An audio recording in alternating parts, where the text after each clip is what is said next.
Doctora Olivia Aguirre Bonilla, abogada y catedrática. ¿Cómo estás? Muy bien, ¿y tú, Betty? Muy contenta de tenerte aquí el día de hoy para que pues todo nuestro auditorio te conozca. Eres una de las 33 mujeres aspirantes para ministra de la Suprema Corte de Justicia de la Nación para estas votaciones del 1 de junio del 2025. ¿Cómo estás? Platícanos quién eres. En un sentido humano, yo quiero que todas y todos te conozcamos, que sepamos quién es Olivia. ¿Quién es Olivia? Sí. Bueno, pues primeramente agradecida de estar aquí con todo el auditorio. Y bueno, ¿quién es Olivia? Olivia es una juarense. Olivia es una mujer de clase media. Es una mujer que ha salido adelante en sus estudios profesionales de educación pública. Soy licenciada en Derecho por la Universidad Autónoma de Ciudad Juárez y realicé estudios de posgrado en una universidad en España, pero también es universidad pública, la Universidad Pablo de Olavide. Hice mi maestría en Derechos Humanos, Interculturalidad y Desarrollo. Así es, y hice una segunda maestría en Derecho Penal Judicial en el Instituto de Actualización Judicial del Supremo Tribunal de Justicia del Estado de Chihuahua, y otro doctorado por ahí en Derechos Humanos y uno en Derecho Judicial, pero para no aburrirlos con el tema académico. Pues no es aburrirnos, es importante saber el perfil, sí. Claro. Sí, bueno, el perfil académico es ese. Tengo 2 maestrías y tengo 2 doctorados, uno en Derechos Humanos y uno en Derecho Judicial. Y bueno... enfocada al estudio, Enfocada doctora. al estudio, ¿por qué? Porque pues tengo ya una trayectoria en la academia, tengo ya 14 años impartiendo cátedra en la Universidad Autónoma de Ciudad Juárez como profesora e investigadora de tiempo completo. Wow. Y entonces, bueno, esa posición como docente pues me ha permitido también ir avanzando en mis estudios académicos a través de becas, en este caso tanto de gobierno federal como de mi misma universidad. Y entonces, bueno, soy esa egresada de la UACJ que actualmente ya, pues bueno, ya tengo 13 años dando cátedra y aparte lo mezclo con el litigio. Soy abogada postulante en materia civil y familiar. Perfecto. Y amparo, y bueno, pues vengo ejerciendo el litigio desde que egresé, bueno, desde antes de que egresé. Y bueno, he intercambiado el litigio, la academia y la investigación, porque también soy investigadora del Sistema Nacional de Investigadores e Investigadoras del CONACYT. ¿Qué nivel? Nivel 1, nivel 1. Entonces, entré al SNI como candidata y pues he ido también construyendo y consolidando este ámbito científico en donde me he desenvuelto. Y bueno, pues por ahí hay varias publicaciones de productos de investigaciones que he hecho pues a lo largo de mi carrera como investigadora. Pienso que es una carrera joven.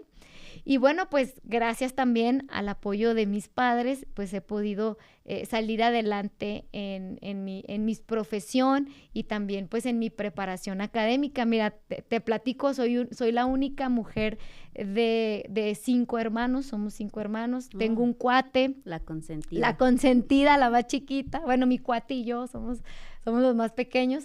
Mis papás son originarios de Las Nieves, Durango, de un pueblito cerca de Parral, Chihuahua. Y bueno, ellos se fueron a vivir a Ciudad Juárez y ellos emprendieron un negocio. Tenemos una tienda de abarrotes en la colonia Heréndira, hay una colonia popular en Ciudad Juárez. Y bueno, ese negocio pues dio para que todos mis hermanos tuvieran estudios, entre ellos yo, claro. Y pues bueno, muy orgullosa de ser de clase media, de una familia pues que el producto de su trabajo nos sacó adelante a todos los hijos, ¿no? Así es, orgullosamente de una familia trabajadora, ¿no? Que bueno, pues ha salido adelante. Y me impresiona mucho, doctora, tu curricular. Veo que tienes un amplio currículum y aparte te has desempeñado como maestra, investigadora, has estado en el litigio, ¿no? Así es. ¿En qué momento tenemos espacio para los hobbies? Para la vida social, ¿verdad? Pues sí, la verdad es que pues lo que he dicho, me he quemado las pestañas estudiando Y no solo eso, porque aparte de litigar, también tengo participaciones en distintos medios de comunicación, tanto escritos como televisión. Entonces, cada 15 días, por ejemplo, salgo con mi columna editorial de opinión, pero también participo en un segmento de opinión en una televisora. Entonces, pues también implica ahí preparar todo lo que uno va a decir.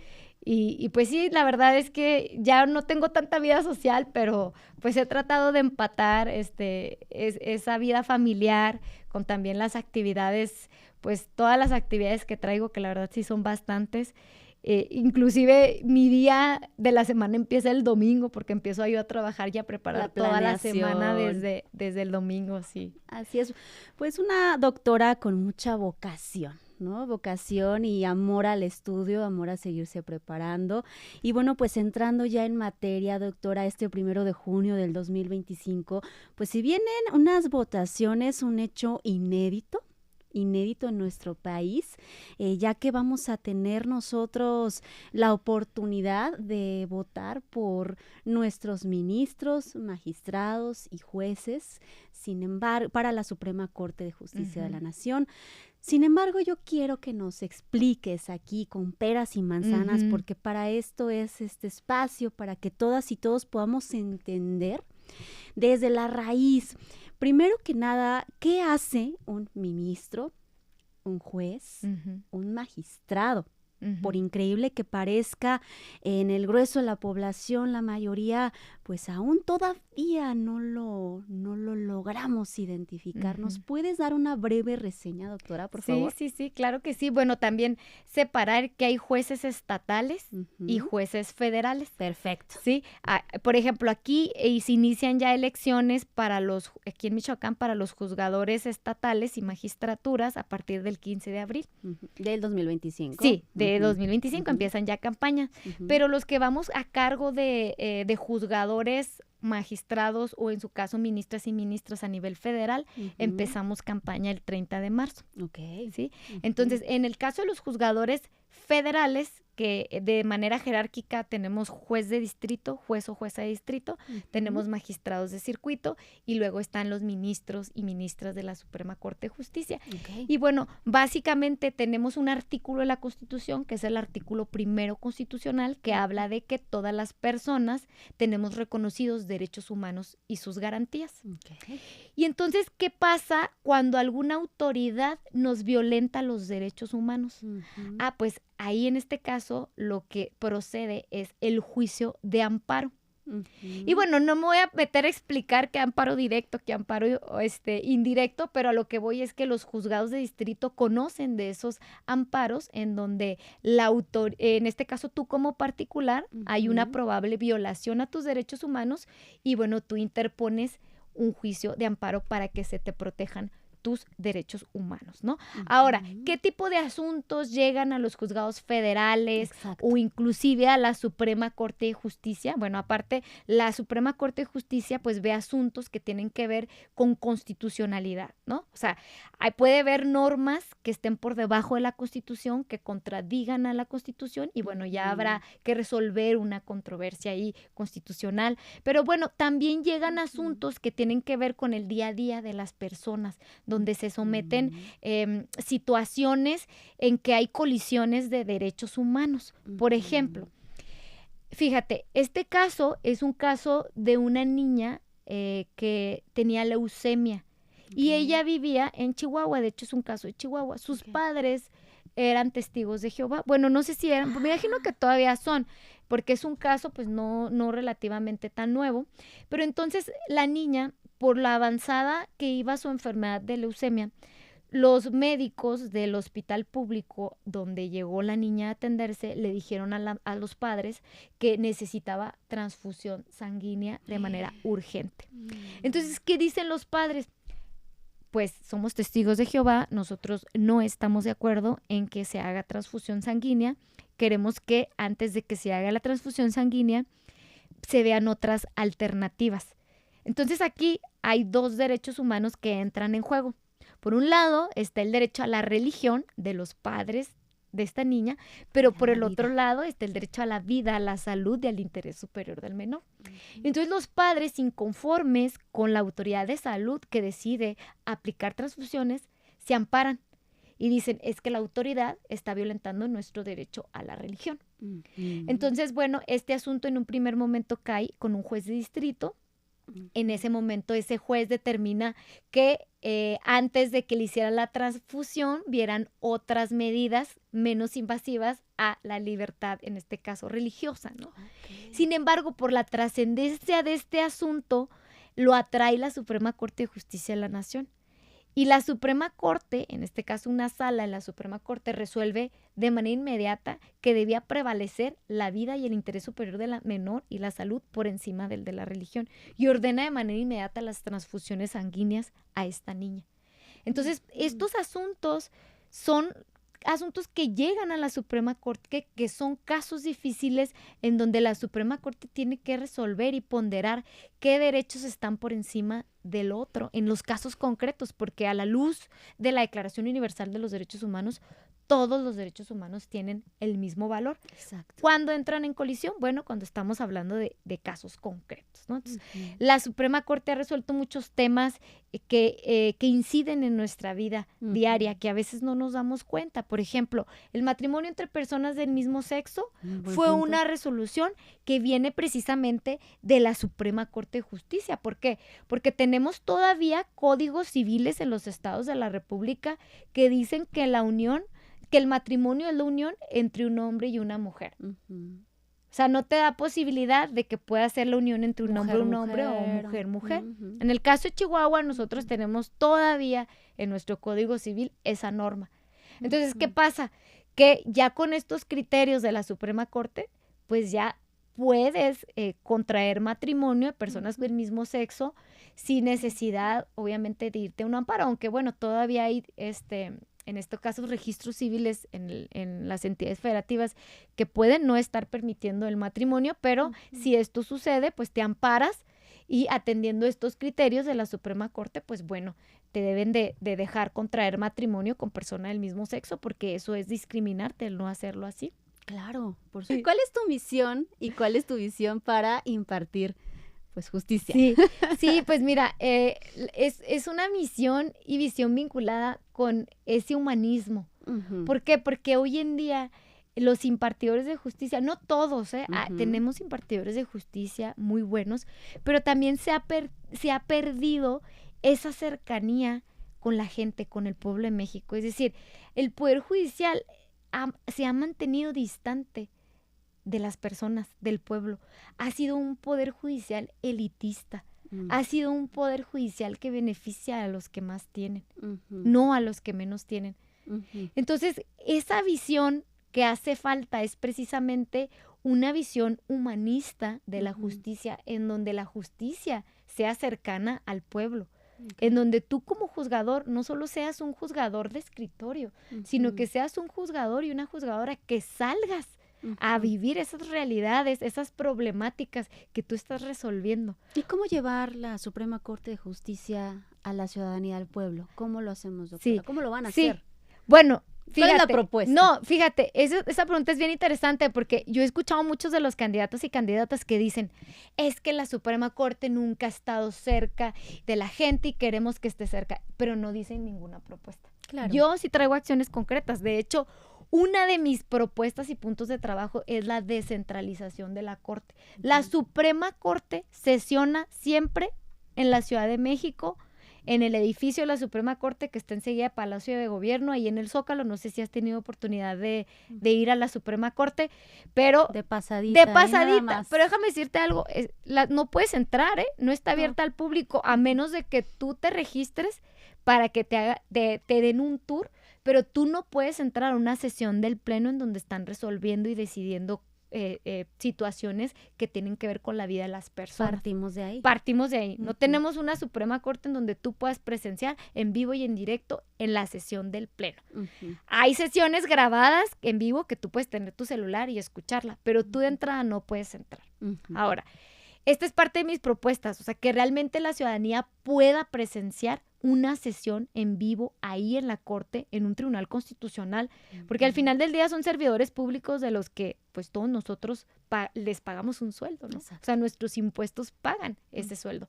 Ahora, la descentralización de la Corte tiene que ver con que la Suprema Corte pueda sesionar en pleno una vez al mes en los diferentes estados de la República, en ciudades y no precisamente capitales, pueden ser también municipios que no sean capitales, pero por ejemplo en Ciudad Juárez, ¿no? Que una vez al mes pueda la Suprema Corte sesionar en esas entidades y de esa forma llegamos como Suprema Corte a la gente, y no es que la gente llegue a la Suprema Corte. O que sea inalcanzable. O que sean inalcanzables. O sea, hay gente que no puede pagar un billete de, no sé, de camión para ir a la Ciudad de México a presenciar una sesión de la Corte. Y estamos decidiendo sobre cosas de las vidas de las personas. Claro. Ahora, esa intención de que pueda sesionar en los estados de la República no es algo tan descabellado. La Corte Interamericana de Derechos Humanos de hecho, sesiona en los distintos estados partes de los que son de los que son parte de la Corte Interamericana cuando llevan asuntos. Entonces, ¿por qué no podría hacerlo la Suprema Corte? Y de esa manera, pues, si yo vivo en Chihuahua y sé que va a sesionar el pleno de la Suprema Corte, pues me registro para ir a presenciar una sesión. Y no solo eso, que la Suprema Corte, cuando esté en esa entidad, pueda hacer sesiones informativas en ciertos lugares, por ejemplo, en comunidades marginadas o inclusive en las mismas sedes del Poder Judicial, como son la Casa de la Cultura Jurídica que hay en los diferentes estados de la República, que tengan sesiones informativas tanto con medios de comunicación, pero también con la gente, ¿no? Y no solamente es ir a decir, ay, miren, hoy resolvimos esto y tienen estos derechos, sino que también es, oye, ¿qué hago si se me vulneran los derechos? ¿Cuáles son los mecanismos que tiene un ciudadano para ejercer esos mecanismos de protección cuando hay vulneración de derechos? Y también escuchar las problemáticas de la gente, porque precisamente eso es lo que ha faltado. Exacto. Entonces, esa es una de mis propuestas que tiene que ver con la descentralización de la Corte y tiene que ver con acercar la Suprema Corte a la gente.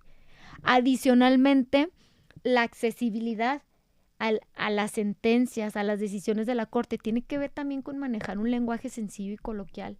No tan técnico. No claro. tan técnico. Si yo a veces viendo sesiones de la Corte no les entiendo, imagínate un ciudadana de a pie, que al final del día eso que se está resolviendo va a impactar en la vida de las personas. Exacto. Y entonces, pues bueno, esas son dos propuestas de las que van de la mano: descentralización, acceso, conocimientos de los derechos también, y que viene con esta también campaña de difusión, que son de mis puntos de trabajo. Tienes 6 puntos de trabajo, 6. Por lo que estuve revisando. Sí. Estos son algunos. ¿Cuáles son los otros proyectos que nos tienes? Otro de los puntos de trabajo es que mis decisiones estarán respaldadas por el conocimiento científico. ¿Por qué? Porque sabemos que hay asuntos difíciles, casos difíciles que no se pueden resolver con el enfoque meramente legal, sino que tenemos que conocer de otras áreas del conocimiento para poder resolver de manera integral. Por ejemplo, este caso que te comentaba de la niña con leucemia. O sea, aquí necesitamos también allegarnos de otras áreas, por ejemplo, de ciencias de la salud, para poder resolver también desde esta interdisciplinariedad y no nada más desde el área estrictamente legal. Y entonces, bueno, creo que este punto del conocimiento científico también se vincula con mi perfil, porque pues yo me considero una científica que ha venido abonando al desarrollo progresivo de los derechos humanos. Así es. Entonces, bueno, este es uno de los puntos, el de que mis decisiones están respaldadas en el conocimiento científico también, claro, con lo legal, pero también con aquellas áreas que impliquen el caso a resolver. Otro es el tema de la transparencia. Ay, muy importante, doctora, porque luego no sabemos si lo manejan muy en incógnita, los recursos, Así es. Todo eso no sabe uno qué se hizo con los recursos. Así es, pero tampoco ni con la información tampoco. Pero déjame decirte otra cosa, tampoco sabíamos cuánto ganaban. Tampoco sabíamos. O sea, sí, a partir del año pasado sabíamos que era mucho, sí, pero no sabíamos qué tan privilegiados estaban, sueldos exorbitantes. Tienen pues, porque todavía no está en renovación, ¿no? Camionetas blindadas, pago para restaurantes de lujo, viviendas, choferes, tenían hasta bono de vestimenta, tenían un seguro de riesgo de, bueno, tienen porque todavía no se van formalmente, de $500,000. O sea, tienen sueldos, la verdad, estratosféricos y excesivos, que la verdad es una ofensa para el pueblo de México tener esos sueldos. Es más, te puedo decir que en investigaciones que se han hecho y publicaciones periodísticas, se dice que los ministros y ministras de la Suprema Corte ganan más de el doble o el triple de los que ganan los ministros en Estados Unidos. ¿Más que la presidenta, doctora? Ah, sí, fácil. De hecho, ahorita, pues, ese es otro punto, ¿no? De que tienen todavía esas contrariedades, de ser jueces y juezas constitucionales, pero son los primeros que violentan la ley al tener esos sueldos. Wow, increíble. Bueno, una cosa es la seguridad con la cual pues ellos pues tienen derecho también por lo que ellos realizan y desempeñan, pero esto ya son lujos, ¿no? Así es. Esos ya son excesos. Excesos, exactamente. Perfecto. Son excesos, entonces bueno, ese es mi segundo punto de trabajo, que tiene que ver con la transparencia en los recursos y bueno, también manejar esos sueldos acordes a lo que establece la Constitución. Y los otros puntos tienen que ver con la accesibilidad, que ya te la comenté, de que tengamos una Suprema Corte que podamos nosotros presenciar de manera directa, entrar al Tribunal Constitucional a presenciar una sesión. El otro tiene que ver con ese también la accesibilidad, pero en el tema de que sea unas resoluciones que la gente pueda entender con un lenguaje coloquial, sencillo, y el otro que tiene que ver con la descentralización, que también van de la mano, porque al final del día lo que se pretende es que la Suprema Corte llegue a la gente, ¿no? Y no al revés. Y la divulgación de derechos humanos y también cómo ejercitarlos cuando se violentan o qué hacer. Así es, a dónde dirigirnos también, por supuesto. Doctora, hubo un proceso para entrar en la terna. Comités. ¿Cómo fueron estas entrevistas de los comités? Platícanos también para que pues todo el auditorio conozca un poquito de todo este proceso interno que pasaron ustedes. Sí, bueno, fue un proceso, la Constitución establece cuáles eran los requisitos para postularte. Primero, pues necesitabas ser licenciado o licenciada en Derecho. No había de otra. Ingeniero químico, licenciado en Administración, nada de eso. No. Licenciado en Derecho. Licenciado en Derecho. Okay. Otra cosa muy importante, las calificaciones. Antes pensarían, pues qué importa ir arrastrando ahí una materia con 6, con 7, pues ya las calificaciones importan. Es un muy buen filtro. Es filtro importante, aunque bueno, también muchos dirán, bueno, pero una calificación no define que soy bueno o mal profesionista, ¿no? Define a lo mejor habilidades y aptitudes como la disciplina y la responsabilidad. Sí. Entonces, sí, y conocimiento también. Exacto. Exactamente. Y bueno, ahí te pedían al área que te estabas postulando, pues que tuvieras determinada calificación, ¿no? 8 general o 9 en la materia en la que te estabas postulando. Obviamente de tus licenciaturas y de tus posgrados, pues tenían que superar esa calificación. Y entonces, bueno, en mi caso yo me registré en 3 comités de evaluación. Muy bien. El Comité del Poder Ejecutivo, el Comité de Evaluación del Poder Judicial y el Comité de Evaluación del Poder Legislativo. En los 3. En los 3. ¿Por qué? Porque podía registrarme en los 3, no había ninguna limitación y tenía 3 oportunidades de llegar a la boleta electoral. Entonces, bueno, me dice un profesor, Olivia, es que tú como toda una estudiante aplicada, te registraste en los 3 portales. Sí, y debo decirte que no fue tan sencillo porque cada portal tenía sus reglas y sube el documento en PDF en escala de grises y que no se te pase tanto megabytes. Entonces sí fueron días estresantes de subir toda la papelería a los 3 portales, pero bueno, una vez que se subió, bueno, ya se fue avanzando el proceso. El primer filtro, que fue la elegibilidad, revisan todos tus requisitos formales. En mi caso, yo pasé el primer filtro de los 3 comités de evaluación.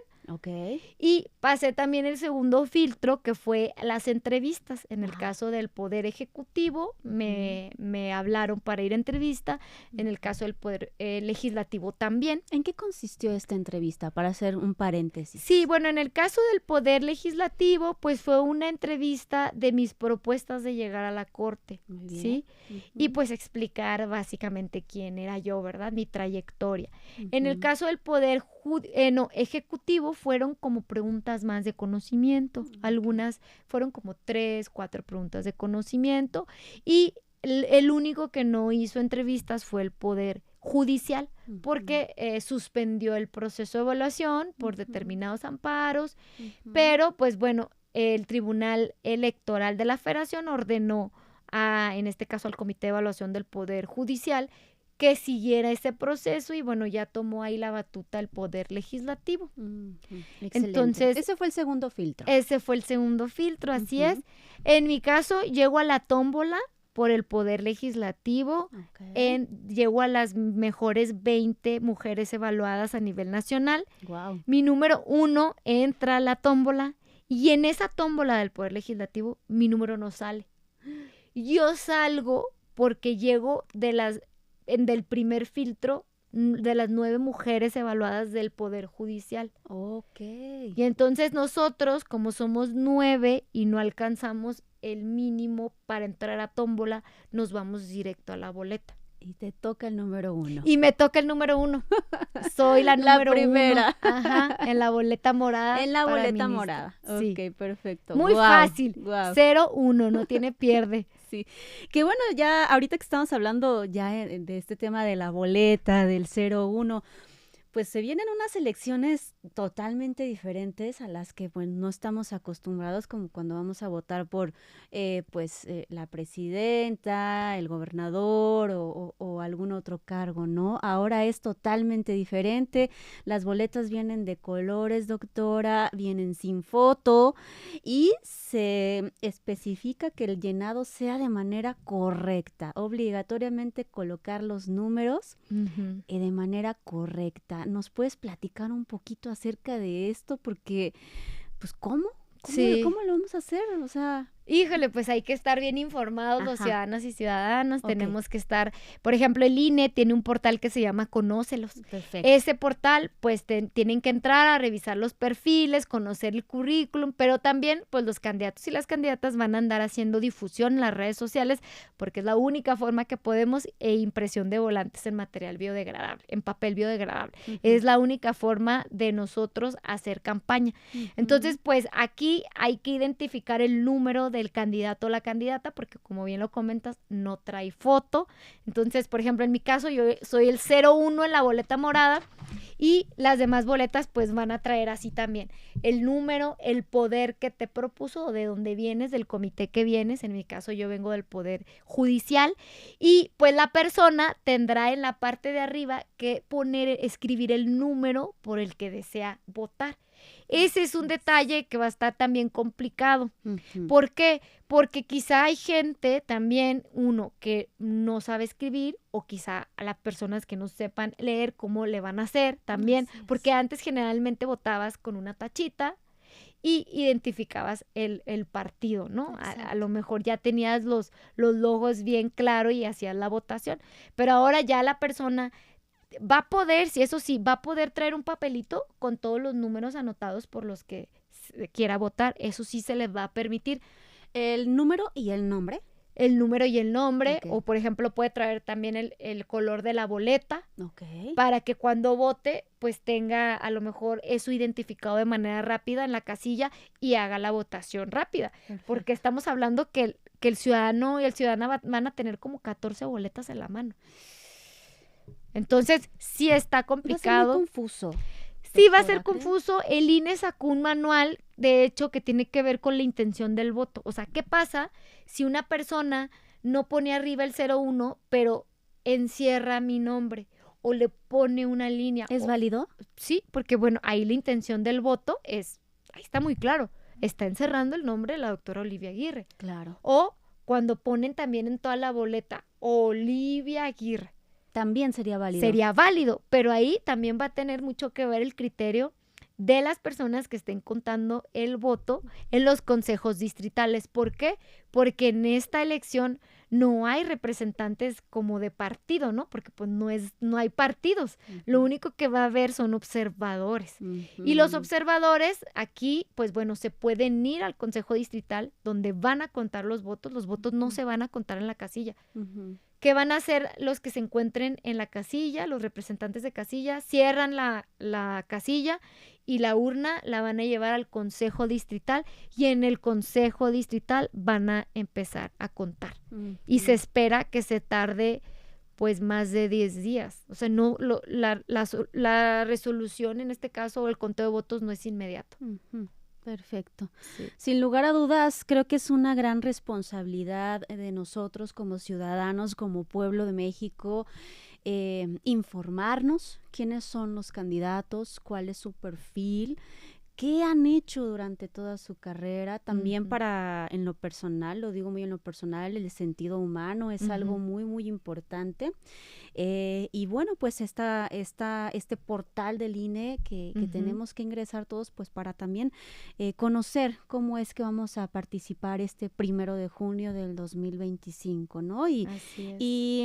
Y también conocer si tienen el perfil adecuado, doctora, porque es algo que hemos estado peleando y pues sí es responsabilidad de nosotros como ciudadanos investigar a cada uno de las personas que están contendiendo. Sí, es sumamente importante.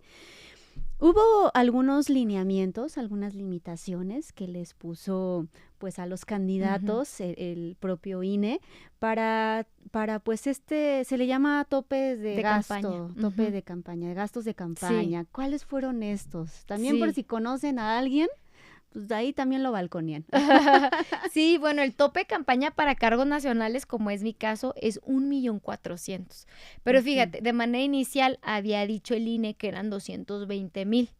Pero después hubo personas que estaban también de aspirantes a estos cargos, impugnaron y el Tribunal Federal Electoral revocó esa decisión del INE y aumentó el tope a 1,400,000. Okay. De entrada, estamos en una competencia desleal, no hay piso parejo. ¿Por qué? Porque no todos tenemos ese recurso. En mi caso, pues yo soy profesora universitaria. Yo no cuento con 1,400,000. No podría inclusive llegar a ese tope de campaña, porque son para gastos personales.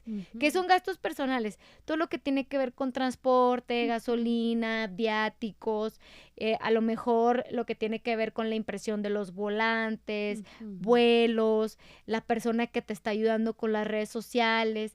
Pero de ahí en más, esos son los gastos personales. Y el INE aparte te pide un informe de capacidad de gastos. Te está vigilando de que, ok, tienes un tope de 1,400,000, pero tu capacidad de gasto no llega a 1,400,000. Entonces, aunque tengas 1,400,000, no los puedes gastar. ¿Y de dónde salió si no tienes la capacidad, no? Entonces, lo que siempre he dicho, ¿a quién está dirigida esta campaña? Pues a los que traen lana, a los que traen recurso. Y sí, pues nos pone en una competencia no muy equitativa, porque pues al final del día no tenemos recurso público ni financiamiento privado, es recurso propio. Y en mi caso, para andar recorriendo toda la República Mexicana con recurso propio, pues no me alcanza. Claro. No me alcanza. Claro, por supuesto. Es ahí cuando entonces entra la controversia, doctora, de todas estas plataformas, estos TikToks, Instagram, donde vemos a candidatos, no voy a decir nombres, pero pues haciendo de todo para ser vistos. ¿Es por eso?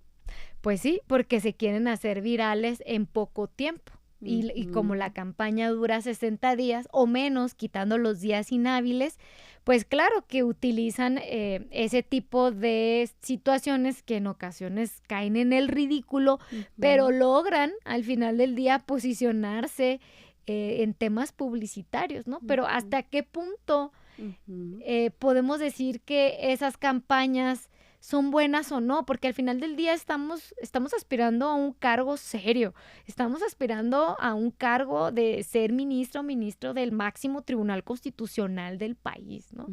Entonces, bueno, a mí me han preguntado que si yo haría ese tipo de publicidad.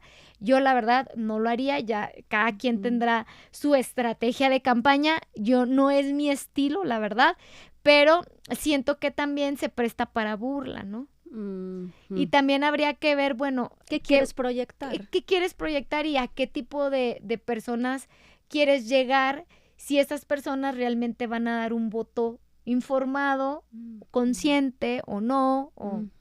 Exacto. Sí. Doctora, ¿cuál es la importancia de salir a votar este 1 de junio del 2025? Bueno, yo creo que es bien importante. ¿Por qué? Porque estamos eligiendo a las personas juzgadoras de nuestro país. Y a veces decimos, ay, ¿y yo qué? Pues nunca tengo contacto con la justicia o no he tenido ningún problema o no. No necesitas tener un problema. De hecho, puedes tú necesitar de acceder a la justicia por muchas circunstancias, ¿no? Inclusive hasta cuando fallece algún familiar tuyo, que abres un juicio sucesorio para los bienes que dejó esa persona y no dejó testamento, o que sí dejó testamento, pero tienes ese acercamiento con la justicia. Y entonces, ¿qué mejor que tú seas partícipe de que a quienes elijas de jueces, pues sean personas que tú ya previamente hayas revisado el perfil y digas, qué padre que ella o él que quedó como juez, magistrado, ministra, me esté representando y que al final del día sea quien va a resolver los problemas inclusive que tenga uno mismo, ¿no? Entonces, no hay que pensar que nunca vamos a estar cercanos a esa justicia, sino que pues estamos involucrados de una u otra forma con el acceso a la justicia. Involucrados y también nunca exentos de que nos pueda pasar alguna situación. Exactamente. Así es. Doctora, ¿qué opinas acerca de esta frase que se dice coloquialmente de que la justicia es para los ricos? Pues sí, era lo que te decía. O sea, realmente tenemos una justicia elitista. Los que menos tienen son los que no acceden a la justicia, o si acceden, no se les da una justicia total, la verdad. Eso se sabe, es una problemática que tenemos de la falta de accesibilidad a la justicia y que ha beneficiado a los que más tienen. Ok, doctora, ¿qué tenemos que hacer? Yo me levanto. ¿Qué tenemos que hacer el 1 de junio del 2025? Bueno, primero, antes de que lleguen ese día, investigar los perfiles. Perfecto. Eso es lo primero que hay que hacer. Y fíjate, ya hay ciudadanos y ciudadanas organizadas haciendo las investigaciones y publicando Eso está perfiles padrísimo. buenos, pero perfiles malos. Por ejemplo, ya han salido jueces vinculados con la delincuencia organizada que representaron a determinadas personas y ya todo eso ha salido a la luz, pero a través de esos ciudadanos que empiezan a investigar y empiezan a publicar. Entonces, hay que hacer una revisión por todas las redes sociales, pero también por medios de comunicación, también por Conócelos, para que ya llegues tú a la casilla informado con tus números anotados. Para ministra, pues por la 01. Claro. Para magistrado, por tal número. Por juez, para tal número. Y entonces, bueno, prepararte porque muy probablemente sea una jornada un poco más larga de lo habitual en los tiempos de espera. ¿Por qué? Porque hay menos casillas y la persona va a durar un poco más emitiendo su voto.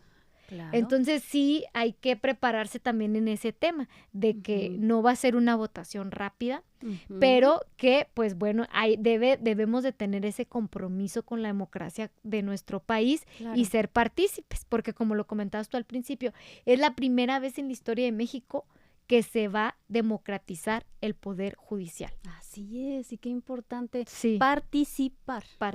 Sobre todo participar. Levantarnos 8 de la mañana, de 8 de la mañana a 6 de la tarde estarán estas casillas y con la identificación oficial vigente, por supuesto. Sí. Ok, doctora, yo te quiero invitar a que a todo el auditorio les comentes por qué tienen que votar por la doctora Olivia. Bueno, primero que nada, creo que si esta reforma no se hubiera, bueno, no creo, más bien, si esta reforma no se hubiera dado en nuestra Constitución, yo no podría estar el día de hoy en la boleta electoral. ¿Por qué? Porque ¿cómo se elegía a los ministros y ministras de la Suprema Corte? Los ponía el poder en turno, los ponía el presidente de la República, mandaba una terna al Senado y el Senado al final del día decidía. ¿Y quiénes eran las personas que estaban de ministros o ministras, pues la gente con influencias, la gente con poder económico, la gente vinculada al poder, y entonces estos espacios pues estaban captados, ¿no? Hay que decirlo así. Es la primera vez en la historia que una mujer juarense de provincia, de clase media, que sí tiene preparación, experiencia, pero sobre todo sensibilidad humana, porque algo que se me pasó comentarte es que fui consejera de la Comisión Ejecutiva de Atención a Víctimas del Estado de Chihuahua. Ay, qué importante. Sí, y fue un cargo no como servidora pública, sino como representante de la academia, es decir, no recibía remuneración alguna. Este cargo lo ejercí durante 3 años, representando a toda la zona norte del Estado de Chihuahua, y posteriormente fui consejera para prevenir y erradicar la trata de personas en el Estado de Chihuahua. Sí, también en representación de la academia. Entonces, bueno, siempre he estado en contacto también con estas problemáticas sociales y sobre todo también en esa falta de reparación integral a las víctimas, ¿no? Que eso también es importante decirlo. Digo, no nada más Chihuahua, que ha tenido ciertas problemáticas, también otros estados tienen sus problemáticas. Por ejemplo, Ciudad Juárez, pues es una ciudad fronteriza que ha sido pues muy vulnerable y que ha estado también metida en temas de feminicidios, delincuencia organizada, pues por ser una frontera en donde también hay tráfico de migrantes, trasiego de drogas. Entonces, bueno, cada entidad tiene sus problemáticas, pero creo que el ser una mujer de Juárez que ha vivido esos contextos de violencia, pero al mismo tiempo ser una mujer litigante, que he conocido esas problemáticas de cerca, pero también sé las deficiencias del sistema judicial. Estás aquí, estás como que con la víctima y también tienes ese conocimiento de las deficiencias. Entonces, del sistema. Exacto. Así es. Y que, pues bueno, al final del día en el litigio no solamente me enfrento con mi contraparte, sino también me he enfrentado con el mismo tribunal, precisamente por todas esas deficiencias. Entonces, pienso que mi perfil es un perfil que, si bien no traigo carrera judicial, porque mucho se ha criticado a los que no traen carrera judicial, el traer carrera judicial no es garantía de que vas a hacer un buen trabajo como juzgador.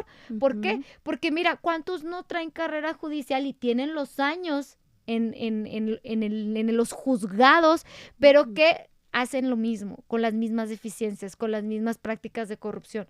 O sea, de nada me sirve que traigas mucha carrera judicial si realmente no tienes vocación de servicio, si realmente no tienes ese lado humano y sensible que requiere también la persona juzgadora.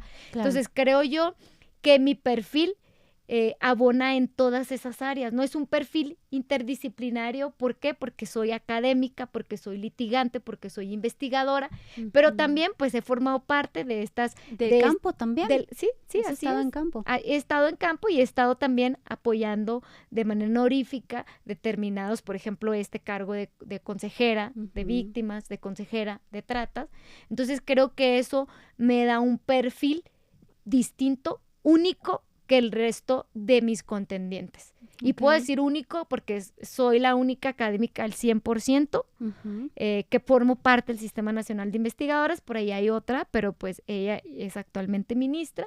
Y pues también mi edad, ¿no? O sea, yo tengo 38 años, este año ya cumplo 39, el próximo año cumplo 40. Digo, tampoco estoy tan joven que digamos, porque ya estoy entrando al 4º piso, pero creo que eso hace falta también, que lleguemos gente joven a ocupar estos cargos. Y preparada.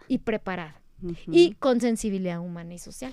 Sobre todo con sentido humano, doctora, que nos hace muchísima falta en los puestos de representación. Así es. No, nos hace mucha falta. Yo quiero hacerte un juego de palabras. Quiero que hagamos un juego de palabras. Quiero que me contestes la primer palabra que se te venga a la mente. La primera, no lo pienses tanto, ¿va? Sí. Reforma. Esperanza. INE. Democracia. Votar.